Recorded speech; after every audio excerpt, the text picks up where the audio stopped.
ರಾಜ್ಕುಮಾರ್ ಅವರು ಇದ್ದಕ್ಕಿದ್ದಾಗೆ ನಾಪತ್ತೆ ಆಗಿದ್ದಾರೆ. ಮತ್ತೆ ಅವರು ಸುಸೈಡ್ ಮಾಡ್ಕೊಳ್ಳೋದಕ್ಕೆ ಹೋಗ್ಬಿಟ್ಟಿದ್ದಾರೆ. IPL ಮ್ಯಾಚ್ ಗಳನ್ನು ನೋಡಿ ಆನಂದಿಸ್ತಾ ಇರುವಂತ ಒಂದು ವರ್ಗ ಇದ್ರೆ, ಮನೆಯಲ್ಲಿ ಒಂದು ಹೊತ್ತಿನ ಊಟಕ್ಕೂ ಇಲ್ಲದೆ ಇರತಕ್ಕಂತ ಒಂದು ಭಾರತ ಇದೆ, BPL ಭಾರತ. ಅಂದ್ರೆ ಮೊದ್ಲಿರೋ ಒಂದು ಮೀಡಿಯಾಗಳಿಗೂ ಇವತ್ತಿನ ಮೀಡಿಯಾಗಳಿಗೂ ಬಹಳಷ್ಟು ವ್ಯತ್ಯಾಸವನ್ನ ಕಾಣಬಹುದಾ ನೀವು? ಈ ಮೀಡಿಯಾ ಓನರ್ಶಿಪ್ ಗಳ ಪ್ಯಾಟರ್ನ್ ನೋಡಿದ್ರೆ ಅದು ಬರೀ ಬಂಡವಾಳಶಾಹಿಗಳ ಒಂದು ಹಿಡಿತದಲ್ಲಿ ಇರುವಂತದ್ದು ಇದೀವಿ. ಯಾಕೆಂದ್ರೆ ಆ ಸೇತುವೆ ಆಗಿದ್ದಂತಹ ಮಾಧ್ಯಮಗಳು ಇವತ್ತು ತಮ್ಮ ಕರ್ತವ್ಯದಿಂದ ವಿಮುಖವಾಗಿದೆ. ಅವು ಲಾಭದತ್ತ ಕಣ್ಣಿಟ್ಟಿದೆ. ಆದ್ರೆ ಆ ಪ್ಯಾಷನ್ಗೆ ಅಭಿವ್ಯಕ್ತಿಗೊಳಿಸೋದಕ್ಕೆ ಒಂದು ವೇದಿಕೆ ಬೇಕಲ್ಲ, ಆ ವೇದಿಕೆ ಕರಪ್ಟ್ ಆಗಿ ಕೂತಿದೆ. ಎಲ್ಲರಿಗೂ ನಮಸ್ಕಾರ ರೀ. ರಿಚಾರ್ಜ್ ವಿತ್ ಮಿಸ್ಟರ್ ಪವನ್ ಕಾರ್ಯಕ್ರಮದೊಳಗ ಇವತ್ ನಮ್ ಜೊತೆಗೆ GN ಮೋಹನ್ ಸರ್ ಇದ್ದಾರೆ. ಅವರಿಗೆ ಸಂತತ ಯೂಟ್ಯೂಬ್ ಚಾನೆಲ್ ಪರವಾಗಿ ಎಲ್ಲ ಪ್ರೇಕ್ಷಕರ ಪರವಾಗಿ ಬಹಳ ಆತ್ಮೀಯವಾದ ಸ್ವಾಗತವನ್ನ ಕೊಡ್ರಿ. Thank you sir. ನಮ್ಗೆ ಬಹಳ ಖುಷಿ ಆಯ್ತು ನೀವು ಇವತ್ತು ನಮ್ ಜೊತೆ ಸಿಕ್ಕಿದ್ರೆ. ನಿಮ್ ಜೊತೆ ಬಹಳಷ್ಟು ಮಾತಾಡೋದು, ಅದು ನ್ಯೂಸ್ ಚಾನೆಲ್ ಬಗ್ಗೆ ಆಗಿರ್ಬೋದು, ಇವತ್ತಿನ ಪ್ರಕಾಶನ ಮತ್ತು ಬರಹದ ಬಗ್ಗೆ ಮಾತಾಡಿರ್ಬೋದು, ಅಥವಾ ಮೊದ್ಲ ನಾವು ಶುರು ಮಾಡೋದು ಸ್ವಲ್ಪ ಹಿಂದೆ ಹೋಗೋಣಂತ. ಅಂದ್ರೆ ನೀವು ಪ್ರಜಾವಾಣಿಯ ವರದಿಗಾರರಾಗಿ ETV, News 18, ಸಮಯ ಚಾನೆಲ್ನ ಸುದ್ದಿ ವಿಭಾಗದ ಮುಖ್ಯಸ್ಥರಾಗಿ ಕೆಲಸ ಮಾಡಿದ್ರಿ. ಮತ್ತ ಇವತ್ತ ಕರ್ನಾಟಕದ ಪ್ರಮುಖ ಪ್ರಕಾಶಕರು ಮತ್ತ ಬರಹಗಾರರು. ಸರ್, ಒಂಥರ ಹೆಂಗಂದ್ರ ನನಗ ನಿಮ್ಮ ಜೀವನ ನೋಡ್ಬೇಕಾದ್ರೆ ಒಟ್ಟು ಜೀವನವನ್ನ, ನಾವು ಈಗ ದೂರ ಟ್ರೈನ್ ಹೊಂಟಿರ್ತದ, ಆ ಟ್ರೈನ್ ಒಬ್ಬರು ದೊಡ್ಡ ಮನುಷ್ಯ ಹೊಂಟಾರಂತ ನಾವು ದೂರಿಂದ ನೋಡ್ತೀವಿ, ಅವ್ರು ಹೋದ್ರಪ್ಪ. ಬಟ್ ನಿಮ್ಮ ಜೀವನದ ಒಂದು ಸೌಭಾಗ್ಯ ಏನಂದ್ರ, ನೀವು ಅವ್ರ ಜೊತೆ ಒಂದ ಬೋಗಿ ಒಳಗ ಒಂದ ಸೀಟ್ ಒಳಗ ನೀವು ಅವ್ರ ಜೊತೆ ಒಂದು ಒಡನಾಟ, ಒಂದ್ ಸಲಿಗೆಯನ್ನ ದೊಡ್ಡ ದೊಡ್ಡ ಸಾಹಿತಿಗಳಾಗಿರ್ಬೋದು, ಕಲಾವಿದರಾಗಿರ್ಬೋದು, ಕರ್ನಾಟಕದ ಬಹಳ ಪ್ರತಿಭಾವಂತರಾಗಿರ್ಬೋದು, ಅವ್ರ ಜೊತೆ ಒಂದು ಒಡನಾಟದ ಒಂದು ಸೌಭಾಗ್ಯ ಸಿಗ್ತಾರ. ಸೊ ನನಗ ಬಹಳ ಕೇಳಬೇಕಾಗಿರೋದೇನಂದ್ರೆ, ಡಾಕ್ಟರ್ ರಾಜ್ಕುಮಾರ್ ಅಂದ್ಕೊಳ್ಳಿ ನಿಮಗೆ ಏನ್ ನೆನಪಿಗೆ ಬರ್ತದೆ? ಡಾಕ್ಟರ್ ರಾಜ್ಕುಮಾರ್ ಅವರನ್ನ ನಾನು ಮೇಲಿಂದ ಮೇಲೆ ಭೇಟಿ ಮಾಡಿದ್ದೆ, ಅವರ ಕಷ್ಟದ ದಿನಗಳಲ್ಲಿ ಭೇಟಿ ಮಾಡಿದ್ದೆ. ಸೊ ಆಗ ಎಲ್ಲಾ ಕಾರಣಗಳಿಗೋಸ್ಕರ ನನಗೆ ಡಾಕ್ಟರ್ ರಾಜ್ಕುಮಾರ್ ಅಂದ ತಕ್ಷಣ ನಮ್ಮ ಮನೆಯ ಒಬ್ಬ ಸದಸ್ಯ ಅಂತ ಅನ್ಸುತ್ತೆ. ಎಲ್ಲರೂ ಕೂಡ ಹಾಗ ಅನ್ಸೋದಿಲ್ಲ, ನಮ್ಮನೆಯವರು ಅಂತ ಅನ್ಸೋದಿಲ್ಲ, ಅಥವಾ ನಮ್ಮ ಮನೆಯಲ್ಲಿರುವ ಒಬ್ಬ ಅಣ್ಣ ಅಂತ ಅನ್ಸೋದಿಲ್ಲ. ಅಂದ್ರೆ ಒಂದು ರಕ್ತ ಮಾಂಸ ತುಂಬಿರುವ ಒಬ್ಬ ಮನುಷ್ಯ ಅಷ್ಟೇ. ಯಾಕೆಂದ್ರೆ ನಾವು ಸ್ಟಾರ್ಡಮ್ ಅಂದಿದ ತಕ್ಷಣ ನಮ್ಮ ಅಳತೆಗೆ ಮೀರದ ದೇವರುಗಳು ಅನ್ಕೊಂಡ್ಬಿಡ್ತೀವಿ. ಆದ್ರೆ ರಾಜ್ಕುಮಾರ್ ಯಾವತ್ತೂ ನಮ್ಮ ಅಳತೆಯೊಳಗೆ ಇದ್ದ ದೇವರು. ಹಾಗಾಗಿ ನನಗೆ ತುಂಬಾ ರಾಜ್ಕುಮಾರ್ ಅವರು ಒಂದು ಕರ್ನಾಟಕಕ್ಕೆ ಒಂದು ವಿವೇಕವನ್ನ ಕೊಟ್ಟರು ಅಂತ ಅನ್ಸುತ್ತೆ ನನಗೆ. ಅಂದ್ರೆ ಅವ್ರ ಜೊತೆ ಆದ ನಿಮ್ದೊಂದು ಅನುಭವ ಮರೀಲಕ್ಕ ಆಗದೇ ಇರೋದು ಒಂದು ಪ್ರತಿಗಳಿಗೇನು ಅದು ನೆನಪನ್ನೇ ಇಡುವಂತದ್ದು, ಅವ್ರಿಗೇನು ಸಂಶಯನೇ ಇಲ್ಲ. ಯಾಕಂದ್ರೆ ಅಂತ ಒಂದು ಶಕ್ತಿ ಅದು.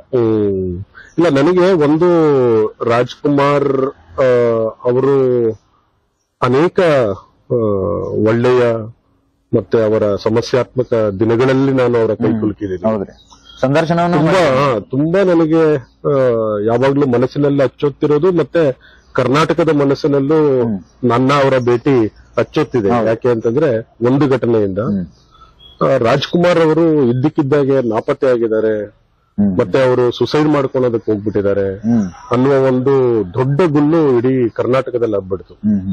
ಅವಾಗ ಎಷ್ಟು ಇಡೀ ಕರ್ನಾಟಕ ತಲ್ಲಣಗೊಳ್ತು ಅಂತಂದ್ರೆ, ಬೆಂಗಳೂರಿನಲ್ಲಂತೂ ಬೀದಿಗಳಲ್ಲಿ ಕಲ್ಲು ತೂರಾಟಗಳು ನಡೀತು. ರಾಜ್ಕುಮಾರ್ ಅವರ ಮನೆ ಮುಂದೆ ಜನ ಎಲ್ಲ ಜಮಾಯಿಸ್ಬಿಟ್ರು. ಸೊ ಅಂತ ಸಂದರ್ಭದಲ್ಲಿ ಏನಾಯ್ತು, ಎಲ್ಲರೂ ಕೂಡ ಆತಂಕಕ್ಕೆ ಒಳಗಾಗಿದ್ದಂತ ಸಂದರ್ಭದಲ್ಲಿ ನಮ್ಮ ಕನ್ನಡದ ಶ್ರೇಷ್ಠ ಸಾಹಿತಿ ಗುರು ರಾಮಸ್ವಾಮಿ ಅಯ್ಯಂಗಾರ್ ಅವರು ನಿಧನರಾಗಿದ್ರು. ಪ್ರಜಾವಾಣಿಗೆ ವರದಿ ಮಾಡ್ಲಿಕ್ಕೆ ಅಂತ ನಾನು ಹೋಗಿದ್ದೆ ಅಲ್ಲಿಗೆ. ಹೋದಾಗ ಅವತ್ತು ಅಲ್ಲಿಯ ಪೊಲೀಸ್ ಮೂವ್ಮೆಂಟ್ ನೋಡಿ ನನಗೆ ಏನೋ ಬೇರೆ ತರ ಜರುಗ್ತಾ ಇದೆ ಇಲ್ಲಿ. ಯಾಕಂದ್ರೆ ಒಂದು ಸಾವಿನ ಸೂತಕದ ಮನೆಯಲ್ಲಿ ಇರಬೇಕಾದಂತ ಪೊಲೀಸ್ ಪಹರೆ ಅಲ್ಲ ಅಂತ ಅನಿಸಿ ನಾನೇನ್ ಮಾಡಿದೆ, ಸ್ವಲ್ಪ ಅಂದ್ರೆ ನಾವು ಸುದ್ದಿ ನಾಸಿಕ ಅಂತ ಹೇಳ್ತೀವಲ್ಲ, ನೋಸ್ ಫಾರ್ ನ್ಯೂಸ್ ಅಂತ ಹೇಳ್ತೀವಿ. ಸೊ ಹಾಗಾಗಿ ಅದಕ್ಕೇನೋ ಅನಿಸ್ತು, ಇದೇನೋ ಬೇರೆ ಆಗ್ತಾ ಇದೆ ಅಂತ ಹೇಳಿ ನಾನು ವರದಿ ಮುಗಿಸ್ಕೊಂಡು ಹೋಗ್ಬೇಕಾಗಿದ್ದು ನಾನು ಅಲ್ಲೇ ನಿಂತೆ. ನನ್ನ ಸುದ್ದಿ ನಾಸಿಕ ಕರೆಕ್ಟ್ ಆಗಿ ಕೆಲಸ ಮಾಡಿತ್ತು. ಸ್ವಲ್ಪ ಹೊತ್ತಿನಲ್ಲಿ ವಾಹನಗಳ ಸಾಲುಗಳೇ ಬಂತು. ನೋಡಿದ್ರೆ ರಾಜ್ಕುಮಾರ್ ಅವರಲ್ಲಿ ವಾಹನದಿಂದ ಇಳಿತಾ ಇದ್ರು. ಗುರು ರಾಮಸ್ವಾಮಿ ಅಯ್ಯಂಗಾರ್ ಅವರ ಒಂದು ನಮನ ಸಲ್ಲಿಸಲಿಕ್ಕೆ ಅಂತ ಬಂದಿದ್ರು. ಅದೇ ಫಸ್ಟ್, ಯಾರಿಗೂ ಗೊತ್ತಿರ್ಲಿಲ್ಲ. ಅವಾಗ ನಾನೇನ್ ಮಾಡಿದೆ, ಅವ್ರನ್ನ ಸಪರೇಟ್ ಆಗಿ ಒಂದು ಕೋಣೆಗೆ ಕರ್ಕೊಂಡೋಗಿ ಅವರನ್ನ ಮಾತಾಡಿಸಿದೆ. ನೀವು ಯಾಕೆ ಎಲ್ಲೋಗಿದ್ರಿ, ಏನಾಯ್ತು ಅಂತೇಳಿ. ಸೊ ಆ ರೀತಿಯಲ್ಲಿ ಅಂದ್ರೆ ಮನೆಯಲ್ಲಿ ಅಪ್ಪ ಮಕ್ಕಳ ಮಧ್ಯದಲ್ಲಿ ಏನೋ ಬಿರುಕು ಬಂದಿದೆ, ಆ ಕಾರಣದಿಂದ ಬೇಸರಗೊಂಡಿದ್ದಾರೆ ಅಂತೆಲ್ಲ ಇತ್ತಲ್ಲ. ಅದೆಲ್ಲದಕ್ಕೂ ಒಂದು ರೀತಿ ಕರ್ನಾಟಕ ತಣ್ಣಗಾಗೋ ತರದಲ್ಲಿ ಬೆಂಗಳೂರು ಮತ್ತೆ ಸಹಜ ಸ್ಥಿತಿಗೆ ಬರಲಿಕ್ಕೆ ನನ್ನ ಮತ್ತೆ ಅವರ ನಡುವಿನ ಇಂಟರ್ವ್ಯೂ ಕಾರಣ ಆಯ್ತು. ಸೊ ಅದರಿಂದಾಗಿ ಇವತ್ತಿಗೂ ಕೂಡ ಅಷ್ಟೇ ಆ ಇಂಟರ್ವ್ಯೂ ಒಂದು ದಾಖಲೆಯಾಗನೆ ಉಳ್ಕೊಂಡಿದೆ. ಆಮೇಲೆ ನಿಮ್ ಜೊತೆ ಅಗದಿ ಸ್ನೇಹದಿಂದ ಬಹಳ ಒಡನಾಟದವ್ರಂದ್ರೆ ಗೋಪಾಲ್ ವಾಜಪೇಯಿ ಸರ್. ಅಂದ್ರೆ ನಾವು ಈ ಧಾರವಾಡ ಸುತ್ತಮುತ್ತ ಇರೋರೆಲ್ಲ ಅವ್ರದ ಆಮೇಲೆ ಒಟ್ಟು ಕರ್ನಾಟಕ ಆಗ್ಲಿ, ಅವ್ರ ಸಾಹಿತ್ಯ ಆಗ್ಲಿ, ಹಾಡುಗಳನ್ನಾಗ್ಲಿ ಬಹಳ ಜನಪ್ರಿಯ. ಆದ್ರೆ ಯಾರಿಗೂ ಗೊತ್ತಿಲ್ಲದ ಗೋಪಾಲ್ ವಾಜಪೇಯಿ ಸರ್ ನಿಮಗ ಗೊತ್ತ, ಅವ್ರ ಬಗ್ಗೆ ಗೋಪಾಲ್ ವಾಜಪೇಯಿ ಅವರು ನಾನು ರಂಗಭೂಮಿಯ ಹಿನ್ನೆಲೆಯಿಂದ ಬಂದವನು. ನಾನು ನನ್ನ ಪದವಿಯನ್ನ ಮಾಡಿದ್ದು ನಾಟಕದಲ್ಲಿ.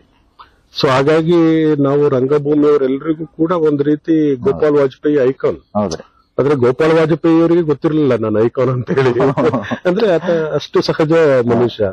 ಸೊ ಎಲ್ಲರ ಜೊತೆ ಬೆರೀತಾ, ಎಲ್ಲರಿಗೂ ಅದರಲ್ಲೂ ಯುವಕರುಗಳ ಜೊತೆಗೆ ಒಂದು ದಂಡು ಕಟ್ಟಿಕೊಂಡು ಸೊ ಅತ್ಯಂತ ಪ್ರೀತಿ ಮಾಡ್ತಾ ಇದ್ದ, ಮಾನವೀಯ ತುಡಿತಾ ಇದ್ದಂತ ವ್ಯಕ್ತಿಯವರು. ನನಗೆ ಅವರ ಬರಹಗಳು ತುಂಬಾ ಇಷ್ಟ ಆಗ್ತಿತ್ತು. ಮೊದಲು ನಾಟಕ ನೋಡಿ ಆಮೇಲೆ ಅವರ ಬರಹಗಳನ್ನ ಓದ್ದವ್ ನಾನು. ಸೊ ಅದರಿಂದ ಪ್ರೇರೇಪಣೆಗೊಂಡು, ಯಾಕೆಂದ್ರೆ ಅವರು ಬರೆದಂತಹ ನಾಗಮಂಡಲ ಇರ್ಲಿ ಅಥವಾ ಸೊ ಅವರು ಶೇಕ್ಸ್ಪಿಯರ್ನ ಅನೇಕ ನಾಟಕಗಳನ್ನ ಕನ್ನಡದ ಅವತಾರಕ್ಕೆ ತಂದಿಟ್ರು. ಸೊ ಮತ್ತೆ ಅವರು ಬರೆದ ಹಾಡುಗಳು ಸಿನಿಮಾಗಳಿಗೆ ಎಲ್ಲವೂ ಕೂಡ ಒಂದು ದೊಡ್ಡ ಕ್ರೇಜ್ ಅನ್ನ ಉಂಟು ಮಾಡಿದ್ರು. ಸೊ ಹಾಗಾಗಿ ಆ ರಂಗಭೂಮಿಯ ಒಡನಾಟದಿಂದಾಗಿ ಗೋಪಾಲ್ ವಾಜಪೇಯಿ ಚೆನ್ನಾಗಿ ಪರಿಚಯ ಇತ್ತು. ಆದ್ರೆ ಆ ನಂತರದ ದಿನಗಳಲ್ಲಿ ನಾವಿಬ್ರು ಕೂಡ ಒಟ್ಟಿಗೆ ಕೆಲಸ ಮಾಡಬೇಕಾದ ಅವಕಾಶ ಬಂತು. ನಾನು ETVಯ ಸಂಪಾದಕ ಆಗಿದ್ದಾಗ ಅವರು ಮನೋರಂಜನಾ ವಿಭಾಗದಲ್ಲಿ ಕೆಲಸ ಮಾಡ್ತಾ ಇದ್ರು. ಹಾಗಾಗಿ ಮತ್ತೆ ನಾವು ಇಬ್ರು ಇದ್ದಿದ್ದು ರಾಮೋಜಿ ಫಿಲಂ ಸಿಟಿಯಲ್ಲಿ ಹೈದರಾಬಾದ್ ಅವಾಗ ಕೆಲಸ ಎಲ್ಲ ಅಂದ್ರೆ ETVಯ 16 ಚಾನೆಲ್ಗಳ ಕೇಂದ್ರ ಸ್ಥಾನ ಇದ್ದಿದ್ದು ರಾಮೋಜಿ ಫಿಲಂ ಸಿಟಿಯಲ್ಲಿ. ಅದು ಅವ್ರದೇ ಚಾನೆಲ್ಗಳ ಗುಚ್ಛ ಆಗಿದ್ದ ಕಾರಣದಿಂದ. ಸೊ ಹಾಗಾಗಿ ಅಲ್ಲಿ ನಾವಿಬ್ರು ಒಟ್ಟಿಗೆ ಕೆಲಸ ಮಾಡಿದಾಗ ಆ ನಂಟು ಇನ್ನೂ ಗಟ್ಟಿ ಆಯ್ತು. ಯಾಕೆಂದ್ರೆ ಕನ್ನಡದ ನೆಲದಿಂದ ದೂರ ಇದ್ದು ಕನ್ನಡವನ್ನ ನಾವಿಬ್ರು ಕನವರಿಸಿದ್ವಿ. ಹಾಗಾಗಿ ಅತ್ಯಂತ ಒಳ್ಳೆಯ ಕೃತಿಗಳನ್ನ ಅವರು ನನಗೆ ಸಜೆಸ್ಟ್ ಮಾಡ್ತಿದ್ರು, ನಾನು ಓದಿದ ಕೃತಿಗಳನ್ನ ಅವರಿಗೆ ಸಜೆಸ್ಟ್ ಮಾಡ್ತಿದ್ದೆ. ಹೀಗೆ ನಮ್ಮ ಓದು ಕೂಡ ಜಾಸ್ತಿ ಬೆಳೀತು, ರಂಗ ಚಿಂತನೆಗಳು ಮತನಗಳು ಆಯ್ತು. ಸೊ ಗೋಪಾಲ ವಾಜಪೇಯಿ ಅವರಿಗೆ ಒಂದು ಪ್ರತ್ಯೇಕವಾದ ಸ್ಥಾನ ಇದೆ ನಮ್ಮ ಕನ್ನಡ ರಂಗಭೂಮಿಯಲ್ಲಿ. ಆ ಕಾರಣಕ್ಕೋಸ್ಕರನೇ ಇತ್ತೀಚೆಗೆ ನಾವು ಈ ಗೋವಾ ಸಂಘದ ಜೊತೆಗೆ ಸೊ ಇದೆಲ್ಲ ಸೇರಿ ಒಂದು ಪ್ರಶಸ್ತಿಯನ್ನು ಕೂಡ ಸ್ಥಾಪಿಸಬೇಕು ಅಂತ ಒಳ್ಳೆ ಕಾರ್ಯಕ್ರಮ. ಅದೇ ಅದನ್ನ ಪ್ರಸ್ತಾಪ ಮುಂದಿಟ್ಟಾಗ ತುಂಬಾ ಸಂತೋಷದಿಂದ ಅದರಲ್ಲಿ ಭಾಗಿಯಾದ್ವಿ. ಸೊ ಗೋಪಾಲ್ ವಾಜಪೇಯಿ ಅವರ ಹೆಸರನ್ನ ನಿರಂತರವಾಗಿ ಇಡ್ಲಿಕ್ಕೆ ಒಂದು ಚಾಲನೆ ಧಾರವಾಡದ ನೆಲದಿಂದಲೇ ಸಿಕ್ಕಿದೆಯಲ್ಲ, ಅದು ತುಂಬಾ ಖುಷಿ ಆಯ್ತು ನನಗೆ. ಸರ್, ಇವತ್ತಿನ ಪತ್ರಿಕೋದ್ಯಮದ ವಿದ್ಯಾರ್ಥಿಗಳಿಗೆ ನೀವು ಪಿ ಸಾಯಿನಾಥ್ ಅವರ ಒಂದು ಕೃತಿಗಳನ್ನ ಅನುವಾದಿಸೋದಾಗಿರ್ಬೋದು ಅಥವಾ ಅವ್ರ ಜೊತೆ ಮಾತಾಡೋದಾಗಿರ್ಬೋದು, ಮಾತುಕತೆ ಆಗಿರ್ಬೋದು, ಅದು ಬಹಳ 2-3 ಪುಸ್ತಕಗಳಿಂದ ಬಹಳ ಗಟ್ಟಿಯಾಗಿ ಉರಿಯೋದದ.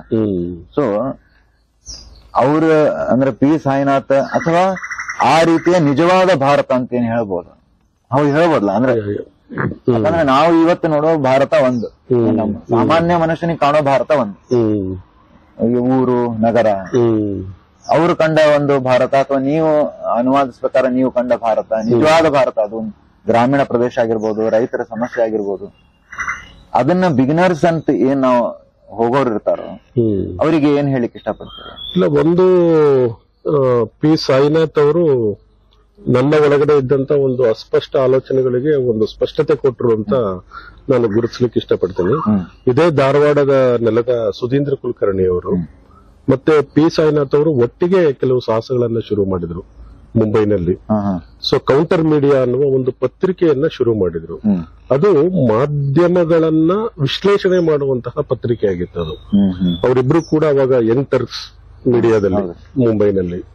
ಸೊ ಹಾಗಾಗಿ ಅದೇನಾಯ್ತು, ನಮ್ಮ ಒಳಗಡೆ ಅಂದ್ರೆ ನಾವು ಮಾಧ್ಯಮಕ್ಕೆ ಪ್ರವೇಶಿಸಿ ಏನು ಗೊಂದಲದಲ್ಲಿದ್ವಿ. ಯಾವ ಟೈಮ್ ಸರ್ ಅದು? ಇದು 1980ರ ದಶಕ, 80s ಅಲ್ಲಿ. ಸೊ ಅವಾಗ ನಾವು ಮಾಧ್ಯಮದ ಜಸ್ಟ್ ಅವಾಗಿನ ಎಮರ್ಜೆನ್ಸಿ ಅನ್ನೋದೊಂದು ಅದೆಲ್ಲ ಮುಗಿದು ಒಂದು ಚಳವಳಿಗಳ ಘಟ್ಟ ಪ್ರಾರಂಭ ಆಗಿತ್ತು. ಮತ್ತೆ ನಾವೆಲ್ಲರೂ ಕೂಡ ಪದವಿ, ಸ್ನಾತಕೋತ್ತರ ಪದವಿ ಮುಗಿಸಿ ನಾವು ಉದ್ಯೋಗಕ್ಕೆ ಎಂಟರ್ ಆಗುವಂತ ಸಮಯ. ಅರೆ, ನಾವು ಮಾಡ್ಬೇಕು ಅಂತ ಅನ್ಕೊಂಡಿದ್ದ ಮಾಧ್ಯಮ ಇದೇನಾ, ಒಂದು ಸಮಾಜವನ್ನ ಕಟ್ಟುವ ಕ್ರಿಯೆ ಅಂತ ಅನ್ಕೊಂಡಿದ್ವಿ, ಆದ್ರೆ ನಾವು ಮಾಡ್ತಾ ಇರೋದೇನು ಅನ್ನುವ ಒಂದು ಅಂತರದಿಂದ ಗೊಂದಲಕ್ಕೊಳಗಾಗಿದ್ದಾಗ ಈ ಸಾಯಿನಾಥ್ ಅವರ ಮತ್ತೆ ಸುಧೀಂದ್ರ ಕುಲಕರ್ಣಿ ಅವರ ಸಾಹಸ ಏನಿದೆ ಅದು ನಮಗೆ ಒಂದು ಹೌದು ಇದು ನಾವಲ್ಲ ಎಲ್ಲರಿಗೂ ಕೂಡ ಅನಿಸ್ತಾ ಇದೆ ಅಂತೇಳಿ ಅವರ ವಿಶ್ಲೇಷಣೆಗಳು ನಮಗೆ ಸ್ಪಷ್ಟತೆ ಕೊಡ್ತಾ ಹೋಯಿತು ಮೇಜರ್ ಆಗಿ. ಸೊ ಆಗ ನಮಗೆ ಅನಿಸ್ತು ಏನಂತಂದ್ರೆ ನಾವು ಮಾಡಬೇಕಾಗಿರುವ ಮಾಧ್ಯಮ ಬೇರೆ ಇದೆ ಅಂತೇಳಿ. ಹಾಗೆ ಪಿ ಸಾಯಿನಾಥ್ ಅವರ ಬರಹ, ಅವಾಗ ಬರಹ ಅಂದ್ರೆ ಎಲ್ರಿಗೂ ಇಷ್ಟ, everybody loves A good route ಅಂತ ಹೇಳಿ ಅದನ್ನ ನಾನು ಕನ್ನಡಕ್ಕೆ ಅನುವಾದಿಸಿದೆ. ಕನ್ನಡಕ್ಕೆ ಅನುವಾದಿಸುವಾಗ ನನಗೆ ತುಂಬಾ ಹೊಸ ನೋಟಗಳು ದಕ್ಕಿದ್ವು. ಅವು ನನ್ನ ಚಿಂತನೆಗಳಿಗೆ ಒಂದು ಸಾಣ ಹಿಡಿದಿದೆ ಅಂತ ಹೇಳಬಹುದು. ಮೇಜರ್ ಆಗಿ ಪಿ ಸಾಯಿನಾಥ್ ಏನ್ ಹೇಳ್ತಾರೆ ಅಂತಂದ್ರೆ,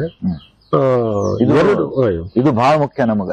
ಯಾಕಂದ್ರೆ ನಾವು ಅವರ ಕೃತಿಗಳನ್ನ ಓದಿ ಅದನ್ನ ಅರ್ಥ ಮಾಡ್ಕೊಂಡು ಅದನ್ನ ಆಚರಣೆಗೆ ತರೋದು ಆಮೇಲಿಂದ. ಯಾಕಂದ್ರೆ ಅದರದೇ ಆದಂತದೊಂದು ಸಿದ್ಧತೆ ಬೇಕಾಗ್ತದೆ. ಹೌದು ಹೌದು, ಸರಳವಾಗಿ ಏನ್ ಹೇಳ್ಬೇಕಾಗ್ತದೆ ಅವರಿಗೆ ಅನ್ನೋದೊಂದು ಬೇಕಾಗ್ತದೆ. ಅದೇ ನನಗೆ ಏನಂತಂದ್ರೆ ಹೇಗೆ ಅಂದ್ರೆ, ಇಲ್ಲ ನಾನು ಮಾಧ್ಯಮದಲ್ಲಿ ನಾವು ಪಿ ಸಾಯಿನಾಥ್ ಅವರನ್ನ ಒಂದು ಮಾಧ್ಯಮ ಲೋಕದ ಭಿನ್ನ ಪಯಣಿಗ ಅಂತ ಕರಿತೀವಿ. Is A different kind of traveller ಅದರಲ್ಲಿ.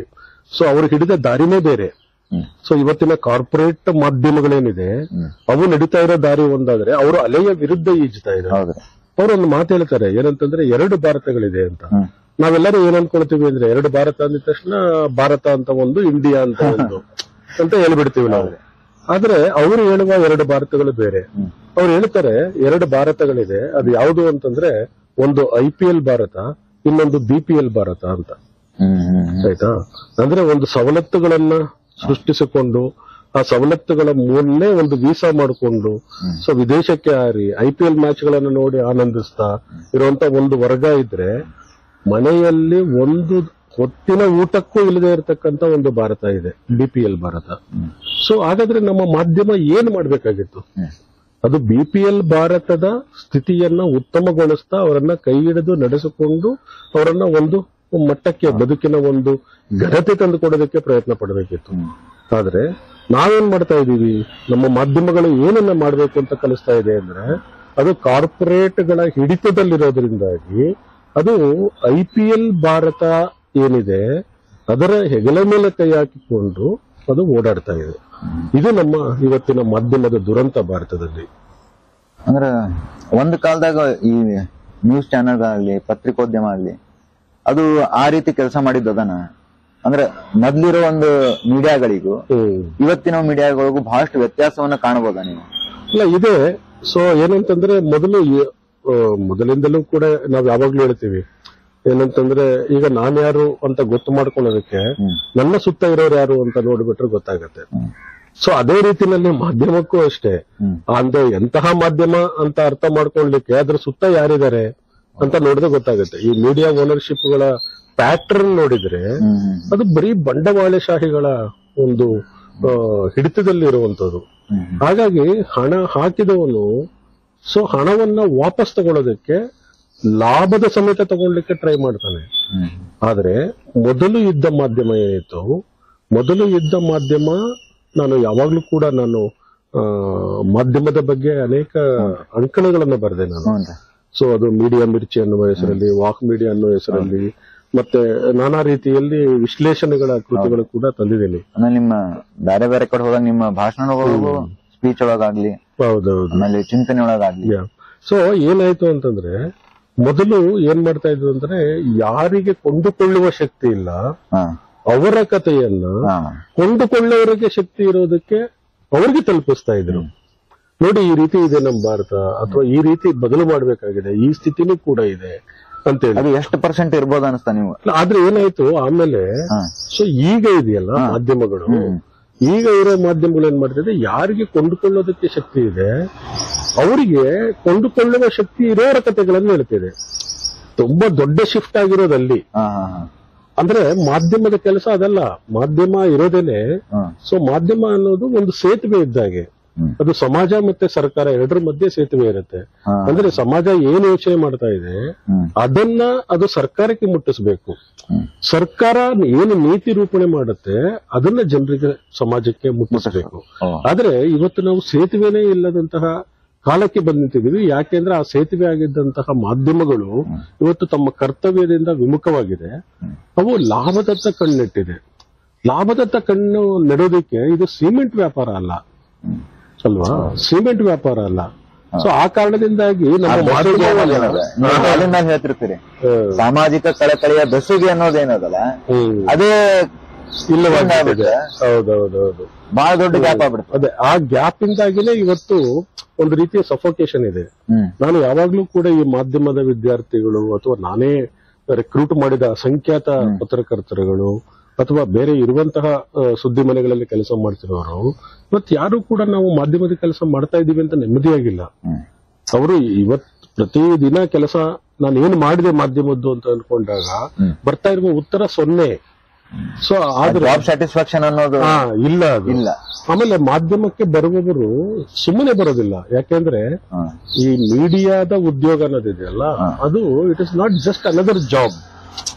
ಯಾಕೆ ಇದಕ್ಕೆ ಬರ್ತಾರೆ ಅಂತಂದ್ರೆ ಅದಕ್ಕೆ ಒಂದು ಸಮಾಜದ ಬಗ್ಗೆ ಕಳಕಳಿ ಇರುವವರು, ಸಮಾಜವನ್ನ ಬದಲು ಮಾಡಬೇಕು ಅನ್ನೋ ಕಣ್ಣೋಟ ಉಳ್ಳವರು ಬರ್ತಾರೆ.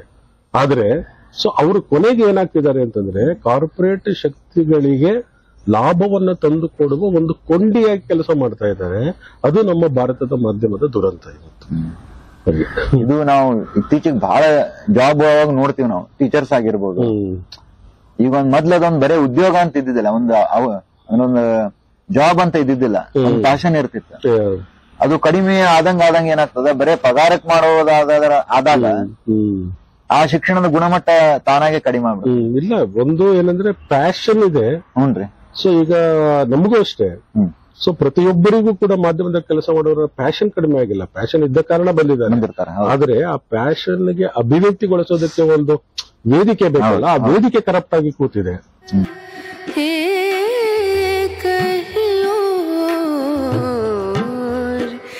नजरिया